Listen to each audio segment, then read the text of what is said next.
an exciting episode of Accreditation TV Spotlight Soon. My name is Mariama Kamara, your host. Today we are at Sunrise Center located at Bakotodia. Sunrise is sponsored by the Gambia Education and Teaching Supports, known as the GETS, which was registered as a charity in UK in 2004. The simple aim of this center is to create much-needed employment and offer skill classes for 15 to 20 years old students who are unable for a variety of reasons to continue with their education after grade 9. So viewers, without wasting much time, let's welcome Mr. Cham, the current principal of Sunrise Center, to tell us more about the history of Sunrise. Thank you so very much, Mariama, and good afternoon or whatever time that you were watching us from, the viewers.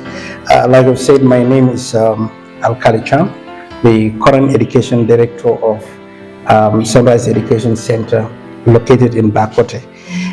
Like Mariama has mentioned in her introductory remarks, this school is under the sponsorship of the Gambia Education and Teaching Support called GETS UK.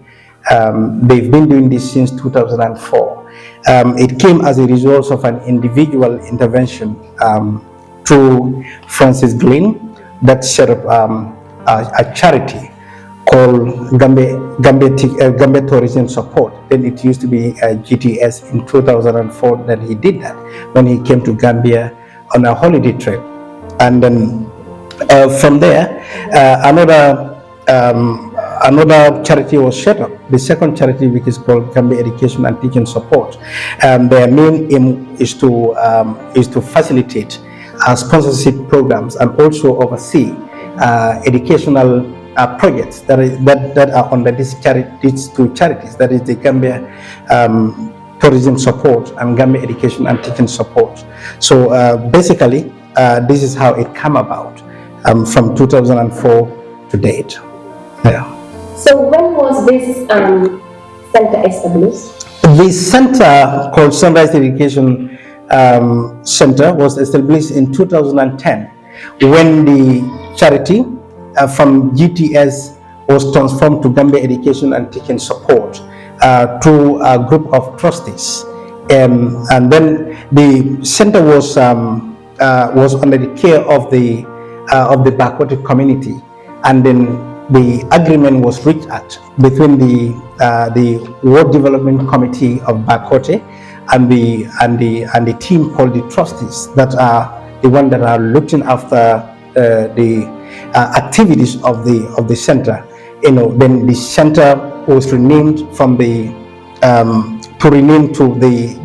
to Sunrise Education Establishment, and then we started up the skills program and also nursery school, and we also have the lower basic incorporated to it. As you can see, the center is a vast land composed of 3 schools, that is the nursery, and the lower basic, and we have the vocational training also incorporated to the mainstream education settings. Wow, marvelous. So how do you manage the rate of students? I mean, the nursery, primary, and the skill, all in the same campus? We have very competent staff that are employed to look after these 3 sectors of education. We have the lower basic, lower basic taken care by Gambia College graduates, and we also have the skills center and the nursery. We have a very competent staff in place that looks after everything, so we are not disturbed by the different range or different age brackets that we have on site. We have very good teachers that are looking after. They've all trained to do their work to the best of their abilities in helping poor Gambian children to achieve their maximum education through various supports and interventions. That's indeed marvelous. So how many students graduated throughout this year? We have specifically we have the skills. We have almost about the 12 batches. From 2011, we have almost about 12 batches that have graduated. Like I've said, we started this since 2011. 2011 to now is a vast period of time. So we have various students that have come and left because the program is 3 years program. Each time we recruit about 40 students that starts a batch, and then it continues like that until their final year. One thing that I left behind is if you looked at our training content, we have two major specializations we can call the cookery and pastry, and we also have tailoring. These are all skill areas, and then when the students come, they need to specialize in one area.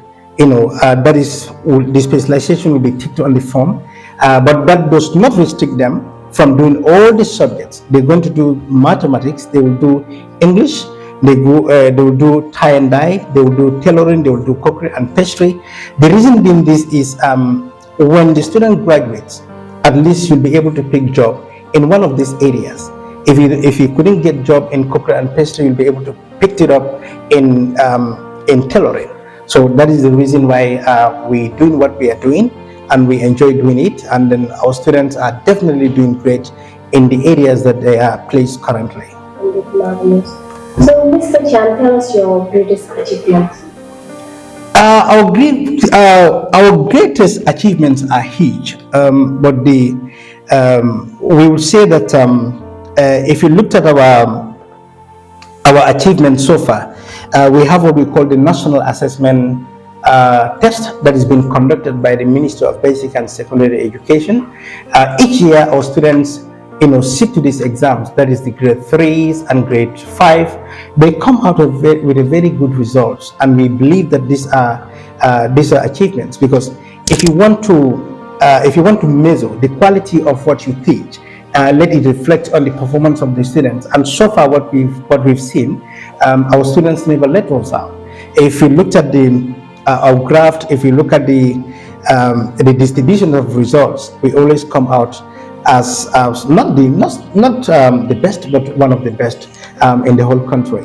And when you go to the other sectors like the skills, we have our students that are placed in various areas. In fact, currently, one of our students that graduated a few years ago, took part in a global cooking competition, and their team came out the first. So that is a big plus to the institution, and it's a big plus to the country.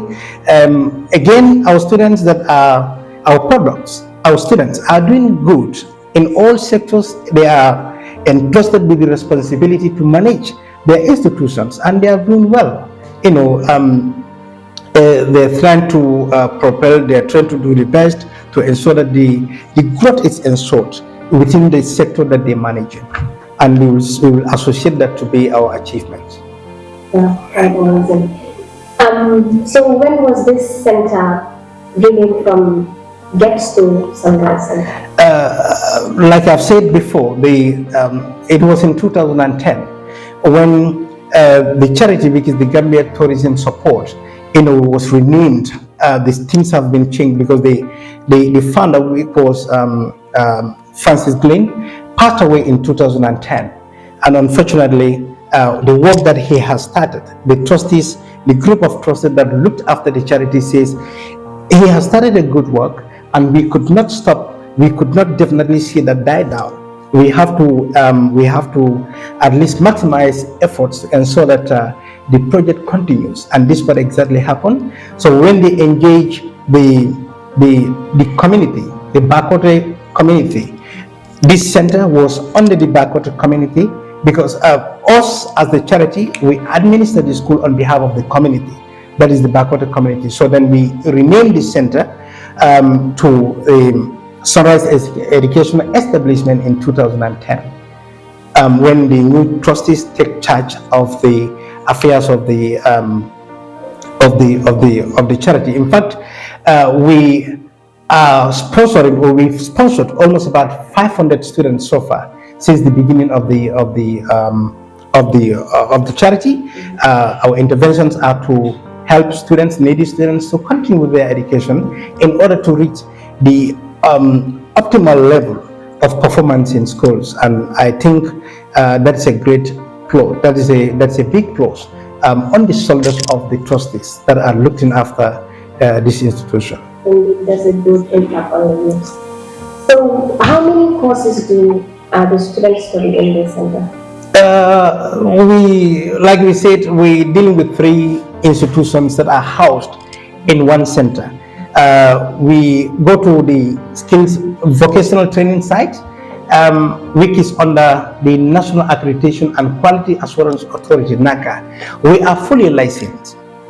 We are one of the institutions that is authorized to train young Gambians, and this training is equally important because it will minimize the concept of traveling through the back way, because the students that come here, by the time that they graduate, they're able to start up their own micro business, and that is one way of employing themselves. And equally, they make an impact by by participating in employing the youth within the communities, and which is a big plus. And then coming back to your question is, we have the cookery and pastry, like I've said. Those are specialized subjects. And we have tailoring. We also have tie and dye. We have batik. We have English, and we have English, and we also have maths. In the terms of NACA, they call it as numeracy. The reason being this is, we don't compromise with English. The reason being that is, the students that are coming to us, they feel that they've been ignored. Some of the members of the community thought they cannot perform better. But of course, when they're here, we tell them, we mold them in a way that they begin to like English, they begin to like numeracy, which is mathematics, and of course, some of them even want to go to the Gambia College to pursue teaching subjects. So that is a good thing through the courses that we do. And we also have what we call business skills, which is entrepreneurial skills. We want our final year students to have a business concept so that they are able to manage their own micro business after graduation, and that is really making a positive impact so far. I know this question might be quite critical, but pardon my manners. What difficulty did you encounter in this position you are in?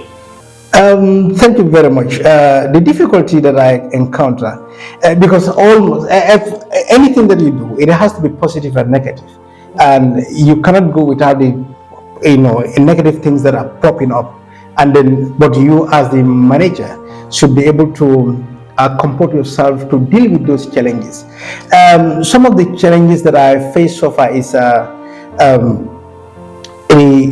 parents might not understand why students are coming up to learn skills, and in fact at the home level they already decide for their students that I want you to specialize in this, but it is left to the students liking, because this is what you like best. If actually you don't decide for your child, the child is going to choose what he or she thinks. This is what is best for me. This is what I can do. This is what I like.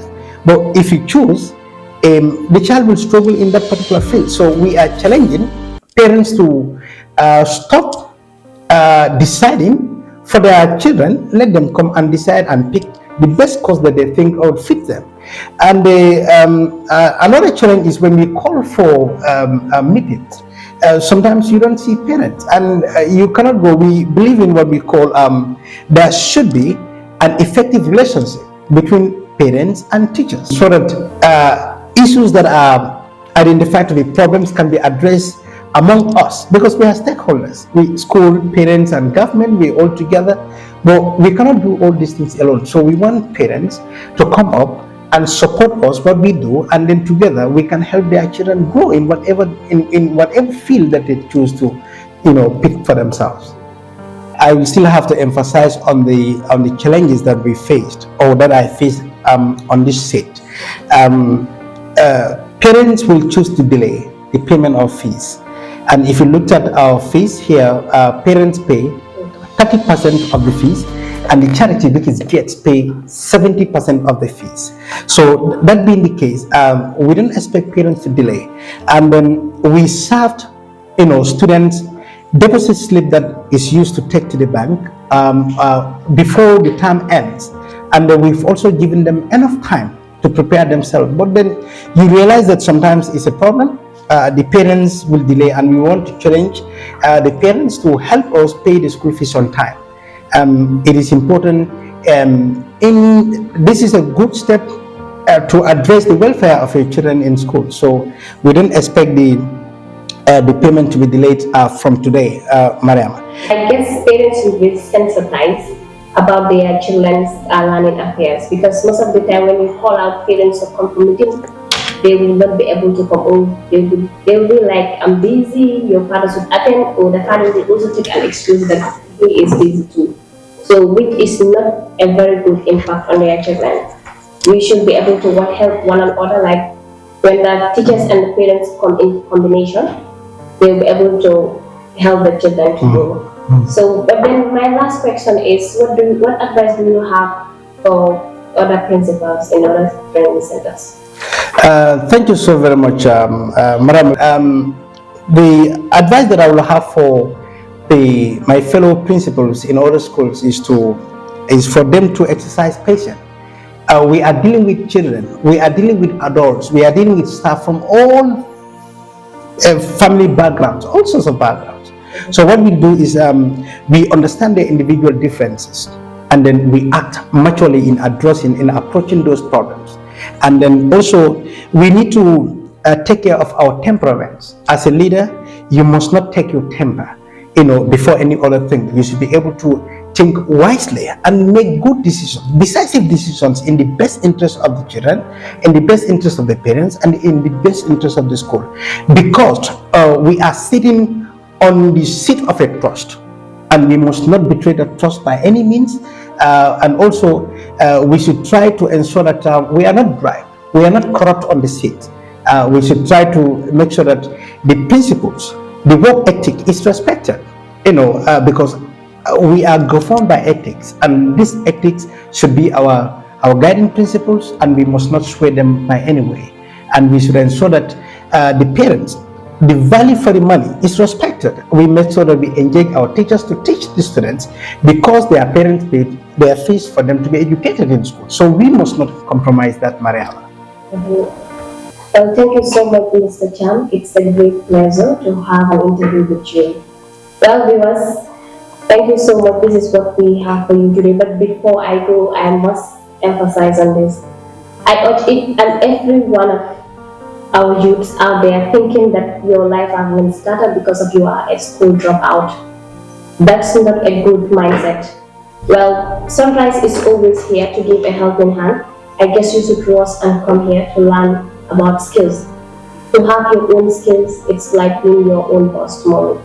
Thank you so much for watching.